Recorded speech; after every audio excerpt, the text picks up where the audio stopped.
Jadi jangan mengatakan kita bukan kita nggak ada rahmat kita. Nggak ada rahmat. Jangan sombong. Kita ini thariqah rahmatan lil alamin. Sombong bener kita. Organisasi kita ini organisasi rahmatan lil alamin. Kok sombong bener? Gharib ini. Hati-hati ya.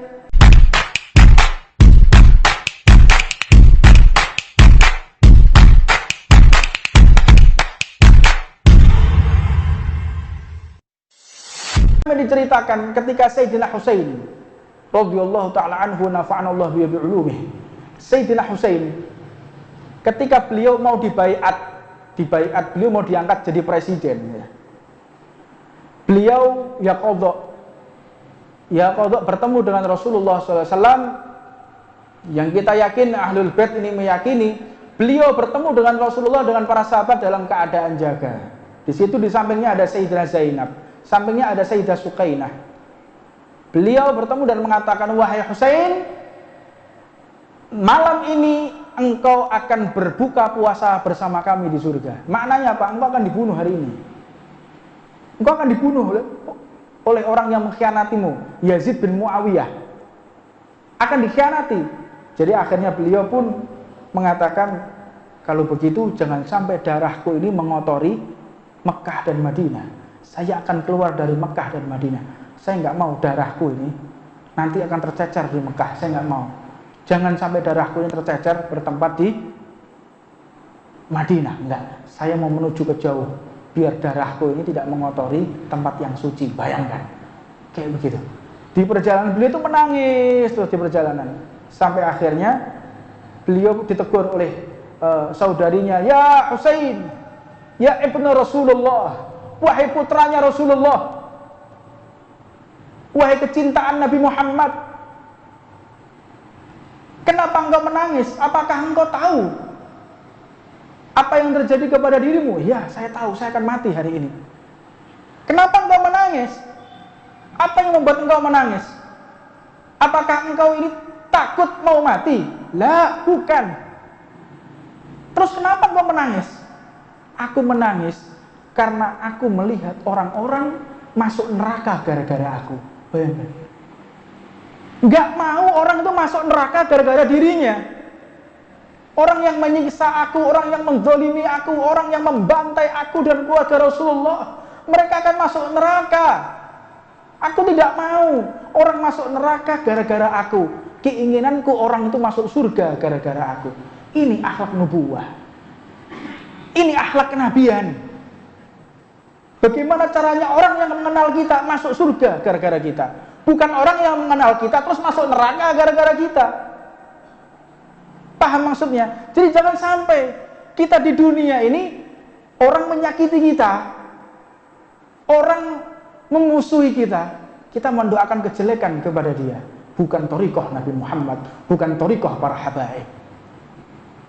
Hadza thariqatul mahabbah. Ini thariqah kasih sayang, thariqah cinta yang tidak mengenal keburukan apapun dan tidak menginginkan keburukan siapapun. Berupaya setiap hari bagaimana caranya orang-orang ini masuk surga gara-gara saya. Orang mendapatkan ridho dari tangan saya. Orang mendapatkan kebaikan dari tangan saya. Bukan orang kualat gara-gara saya. Bukan orang-orang gara-gara saya orang ini akan celaka. Bukan. Tapi ingat, tapi penting diingat, kecemburuan Allah itu sangat tinggi kepada orang-orang yang dicintainya. Allah itu maha cemburu. Kita punya istri, kita punya ibu, kita punya putri. Tentu itu ada rasa cemburu. Kalau ibu kita diganggu orang, marah apa tidak? Marah. Kalau guru kita diganggu orang, marah tidak? Marah kita. Cemburu. Ada rasa cemburu. Istri kita diganggu orang, wah, tebas kepalanya, pecahkan kepalanya. Karena apa? Cemburu. Ada rasa marah, cemburu. Ketahuilah, kecemburuan kita kepada istri kita, kecemburuan kita kepada ibu kita, kecemburuan kita kepada anak kita, tidak sebanding dengan kecemburuan Allah kepada orang-orang yang dicintai oleh Allah Subhanahu wa taala. Makanya sampai dikatakan di zaman Nabi Allah Musa dikatakan, "Ya Musa, sampaikan kepada Tuhanmu. Sampaikan kepada Tuhanmu, kalau sampai dia tidak mengabulkan doaku, aku ingin menjadi orang yang kaya." Disebutkan dalam tafsir Imam Baghawi, aku menjadi orang yang kaya, aku menjadi orang yang berkecukupan, dan aku ingin mati masuk surga. Aku ingin hidup seenakku di dunia, dan aku ingin hidup kaya raya, dan aku ingin mati masuk surga. Sampaikan kepada Tuhanmu, kalau tidak aku akan menyakiti dia. Kaget Nabiullah Musa. Bagaimana engkau akan menyakiti Allah? Bagaimana engkau akan menyakiti Allah? Gampang. Aku akan sakiti orang-orang yang dicintai oleh Allah seperti menyakiti Allah Subhanahu wa taala. Langsung diijabah oleh Allah Subhanahu wa taala. Bayangkan coba betapa besar cintanya Allah kepada hamba-hamba yang dicintainya. Dan kita bisa bayangkan bagaimana besarnya cemburunya Allah kepada kekasihnya, yaitu Nabi Muhammad sallallahu alaihi wasallam. Besar rasa cintanya Allah kepada Nabi Muhammad, tinggi rasa cemburunya Allah kepada baginda Rasulullah sallallahu alaihi wasallam. Dan manakala kita mendapatkan posisi di hati Nabi Muhammad, aman hidup kita, senang hidup kita, bahagia dunia akhirat. Makanya cari posisi, tempat, perilaku yang kita berada di hati Nabi Muhammad. Bagaimana caranya? Berkhidmahlah kepada umat Rasulullah. Apa keinginan Nabi Muhammad? Apa yang paling dicintai oleh Rasulullah? Apa yang paling disayangi oleh Rasulullah? Istrinya? Tidak. Anaknya? Tidak. Siapa yang paling dicintai oleh Rasulullah? Detik-detik terakhir yang diucapkan, yang keluar dari lisan Nabi Muhammad. Apa detik-detik terakhir tersebut? Yang keluar dari lisan Nabi Muhammad, tiada lain, ummati, ummati, umatku, umatku. Kita yang disebut oleh Rasulullah, nggak ada yang lain. Nabi Muhammad nggak nyebut istrinya, nggak nyebut anaknya, nggak nyebut semuanya, tidak. Ummati, ummati, umatku, umatku. Udah, nggak ada lain. Dan terakhir Rasulullah berwasiat apa? Allah, Allah fis shalah. Allah, Allah fis shalah. Salat 5 waktu ini yang paling ditekankan oleh Nabi Muhammad. Yang paling bisa membuat kita menjadi orang yang bermanfaat di dunia sampai akhirat, bukan sedekah kita, bukan ilmu kita, bukan dakwah kita, bukan segala kebaikan kita, melainkan salat 5 waktu. Ini yang paling diharapkan oleh Nabi Muhammad. Jangan tinggalkan salat 5 waktu. Subuh salat pada waktunya, duhur, asar, maghrib, isya. Dan guru kita Al-Habib Umar, beliau berwasiat kepada kita, jangan sekali-kali kita sholat 5 waktu kecuali berjamaah. Jangan sekali-kali kita sholat 5 waktu kecuali berjamaah. Dan jangan sampai kita tinggalkan sedekah walaupun 1 rupiah setiap hari. Entah itu 1.000 rupiah, entah itu 500 rupiah. Kalau memang tidak punya apapun, tenaga kita nggak punya, senyuman kita. Dan ini hanya satu-satunya agama. Tidak ada agama manapun, ajaran apapun yang mengatakan senyum itu ibadah. Tidak ada. Hanya umat Islam, hanya umat Nabi Muhammad. Nggak ada yang lainnya. Ada umat yang lain mengatakan sedekah bisa dengan tersenyum, bisa? Ada. Hanya umat Rasulullah Shallallahu Alaihi Wasallam. Dan ini adalah rahmatan lil alamin. Siapa rahmatan lil alamin itu? Siapa rahmat lil alamin itu siapa? Siapa? Nabi Muhammad. Wa ma arsalnaka ila rahmatan lil alamin. Islam itu rahmatan lil alamin. Loh, Islam itu rahmatan lil alamin. Siapa yang dimaksud? Rahmatan lil alamin itu. Rahmat untuk alam semesta itu siapa? Rasulullah. Siapa yang mengganggu Rasulullah? Ya mengganggu rahmatan lil alamin. Siapa yang merendahkan Rasulullah? Berarti dia merendahkan rahmatan lil alamin. Jadi jangan mengatakan kita bukan kita nggak ada rahmat kita. Nggak ada rahmat. Jangan sombong. Kita ini thariqah rahmatan lil alamin. Sombong bener kita. Organisasi kita ini organisasi rahmatan lil alamin. Kok sombong bener? Gharib ini. Hati-hati ya. Kita jangan sampai fanatik ya. Al-arabu bi'asabiyati. Jahiliyah itu ya. Orang Arab dulu tuh. Orang Arab dulu tuh. Jahiliyah. Jahil, juhal, bodoh. Atas apa? Fi ahkami syariah. Atas hukum syariah. Di antaranya apa? Al-arabu bi'asabiyati. Orang Arab karena kefanatikan, fanatik. Orang yang sudah fanatik, merasa dirinya mulia, ya kayak begitu, merendahkan orang lain. Dia yang mulia, orang lain itu jelek. Nggak ada Nabi Muhammad seperti itu. Thariqah kita ahlul bait, thariqah kita para habaib, thariqah kita ahlus sunnah wal jamaah tidak mengenal fanatik. Gak mengenal fanatik lah, ada juhal, jahiliyah, orang-orang yang tersesat. Fal iyadzubillah min dzalik. Rahmatan lil alamin adalah Sayyidina Muhammad sallallahu alaihi wasallam. Lah untuknya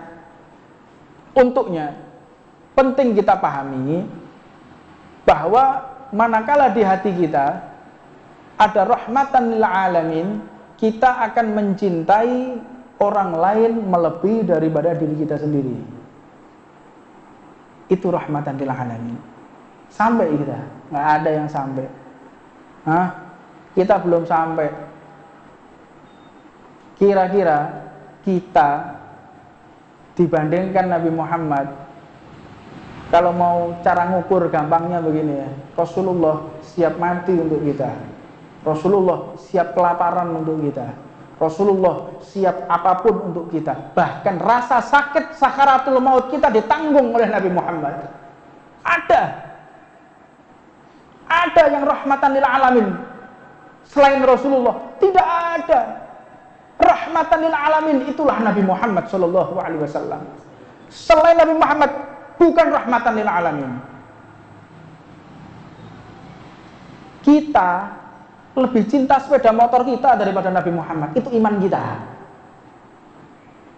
Kita lebih cinta sandal kita daripada Nabi Muhammad. Kalau mau tolak ukur iman kita tuh kayak apa? Kira-kira dulu di Denmark Nabi Muhammad digambar seperti karikatur. Marah nggak kita? Berapa hari marahnya? Sejam, 2 jam, atau pas pertama kali lihat postingan marah. Setelah itu kemana? Lali, ketemu koncone, lali.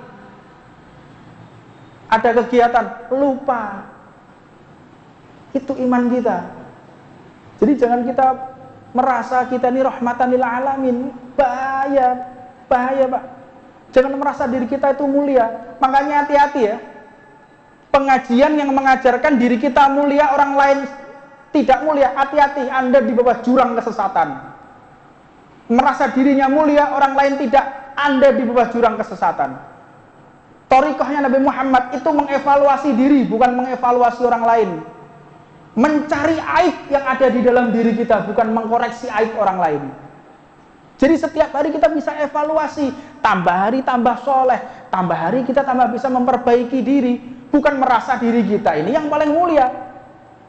Makanya ada beberapa orang-orang yang sombong mengatakan Islam yang ada di Indonesia ini Islam yang paling hebat, yang paling indah. Sekarang saya mau tanya ya, di Jepang itu ya, di Jepang, orang di Jepang itu masjid cuma ada di 2 kota. Dan tempatnya tertutup, nggak seperti ini, nggak seperti kota, bangunan kota, dibuat sholat Jumat. Satu negara itu cuma ada 2 masjidnya, satu negara. Jadi kalau orang mau Jumatan tuh berangkatnya jam 8 pagi, jam 7 pagi berangkatnya. Dari kotanya sampai menuju ke tempat masjid, menggunakan kereta super cepat, 600 km per jam, 400 km per jam. Jadi menuju dari rumahnya sampai ke masjid itu ada yang sampai 1000 kilo. Tapi mereka nggak pernah ngeklaim Islam kita yang paling kuat, Islam kita yang paling bagus. Karena kita kalau sholat Jumat 4 jam perjalanan, 5 jam perjalanan. Ada orang Jepang mengatakan Islam kita yang paling bagus, Islam kita yang paling indah. Ada kayak begitu. Hati-hati loh Pak. Ini ajaran orang yang berbahaya loh ini, fanatik ini. Nggak ada Islam seperti kita. Kita nggak ada nih yo, Islam Indonesia. Jumatan loh, Jumatan ya, Jumatan. Wong keplek loh saya akeh. Paham? Ini Jumatan, ngombe towak sak pirang-pirang. Yo ngakune ya Islam pisan. Itu wajah Islam. Apa sebab? Karena nggak diajarkan.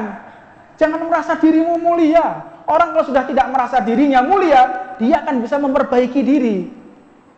Jadi jangan salah ya. Orang kalau sudah memuji-muji kita ini, berarti orang yang cinta. Nggak salah loh. Sayyidina Ali bin Abi Thalib itu mengatakan, orang yang memuji kita, itu orang yang memuji aku, seperti dia telah mengusap kotoran di mukaku. Orang kalau udah muji-muji aku, dipuji-puji, orang ini baik, orang ini mulia, orang ini soleh, di hadapan kita, apalagi orang ngajak merasa dirinya mulia bareng-bareng. Ada thariqatul iblis. Itu thariqahnya iblis ini. Hati-hati, diajak fanatik, diajak merasa dirinya yang paling mulia, enggak ada. Saya mendengar cerita para habaib, cerita para kiai, lihat tawadhu, mutawadhi'in. Tahu ceritanya Mbah Hamid Pasuruan itu? Mbah Hamid Pasuruan itu ditanya, Mbah Hamid, panjenengan ngaji kepada siapa? Guru saya Habib Ja'far bin Syekhon As-Segaf. Habib Ja'far bin Syekhon As-Segaf. Itu gurunya panjenengan. Iya, ruhan. Ruhku, batinku, dohiriyahku. Saya berkiblat kepada Habib Ja'far bin Syekhon. Saya belajar fikih dari beliau, saya belajar nahwu dari beliau, saya belajar tajwid dari beliau. Semua ilmuku berasal dari Habib Ja'far bin Syekhon. Ditanya, wajahnya Habib Ja'far itu bagaimana? Nangis beliau. Gimana wajah Habib Ja'far? Saya nggak tahu. Belajar tahunan? Iya, belajar tahunan. Tapi saya nggak pernah lihat wajahnya Habib Ja'far. Jadi lihat diajar non dulu terus ini. Oh coba tiru. Gak goblok kabeh situ nah, awak-awak tiru-tiru. Nggak bisa. Kayak Hamid itu wali, Habib Ja'far juga wali. Podo wali nih nyambung hati ke hati. Kita masih kelasnya dengan mata, nggak bisa. Nah, mereka itu kayak begitu thariqahnya. Saya ini adalah murid yang salah. Saya ini adalah murid yang tidak sepadan. Sampai dikubur. Mbah Hamid loh. Kuburannya pertama kali dimakamkan di sampingnya Habib Ja'far. Keesokan harinya geser sendiri Pak kuburannya. Enggak mau dijajarin sampai gurunya, enggak gelem. Saking tawaduknya Mbah Hamid Pasuruan. Kayak begitu, thariqah kita tuh merasa diri kita hina. Jangan merasa diri kita mulia. Faliyadzubillah min dzalik. Orang sudah merasa dirinya mulia, dia enggak akan mendapatkan kesempatan baik di dunia ini. Sampai Sayyidina Syekh Abu Bakar bin Salim mengatakan, barang siapa merasa dirinya mulia, maka dia di bawah murkanya Allah. Dan barang siapa merasa dirinya hina, berarti dia di bawah ridhonya Allah. Dan ini nggak bisa dipolitisir ya Pak ya. Ini nggak bisa dipolitisir. Hati-hati, nggak bisa dipolitisir. Saya ini berpakaian tawadhu, nggak bisa. Di dalam Bidayatul Hidayah itu diceritakan banyak ahli ilm, ahli hukama, ahli abid, dia dibelenggu oleh iblis gara-gara dia merasa dirinya tawadhu. Gimana maksudnya? Dia ini seorang ulama, dia ini seorang alim. Ketika di perkumpulan para ulama, para alim, dia bertempat di depan, para kiai, para habaib di depan, tapi dia duduk di belakang. Dia duduk di belakang dan dia memvonis dirinya adalah orang yang tawadhu. Saya ini duduk di belakang. Harusnya saya itu duduknya di depan, bukan di belakang. Kayak gitu nih orang digoda bisa-bisa oleh iblis, dia dihinakan oleh iblis, menyangka dirinya tawadhu, merasa dirinya tawadhu. Orang sombongnya sombong, iblisnya iblis, ngerasa oleh awake kita tawadhu. Hati-hati, makanya kita di dalam majelis ini kita tazkiyatun nufus dulu. Kita bentengi dulu pemikiran kita. Kita bentengi dulu hati kita. Jangan sampai kita itu merasa orang yang mulia. Jangan sampai kita itu merasa orang yang lebih agung daripada orang yang lain. kita nggak akan sampai kepada Allah Subhanahu wa Ta'ala. Mudah-mudahan Allah menetapkan, meneguhkan hati kita di thariqahnya para kiai, di hatinya para habaib, para ahli baitnya Nabi Muhammad, sehingga Allah tutup usia kita dengan husnul khatimah. Allah tutup usia kita dengan Allah ridha kepada kita, dan Allah tutup usia kita dengan memaafkan segala dosa-dosa kita semuanya. Rabbana atina fid dunya hasanah wa fil akhirati hasanah wa qina adzabannar. Wa 'ala man habibana Umar bin Salim habibana wa 'ala man habibana Ahmad wa habibana Ahmad wa 'ala man nabi Muhammadin sallallahu alaihi wasallam sirrul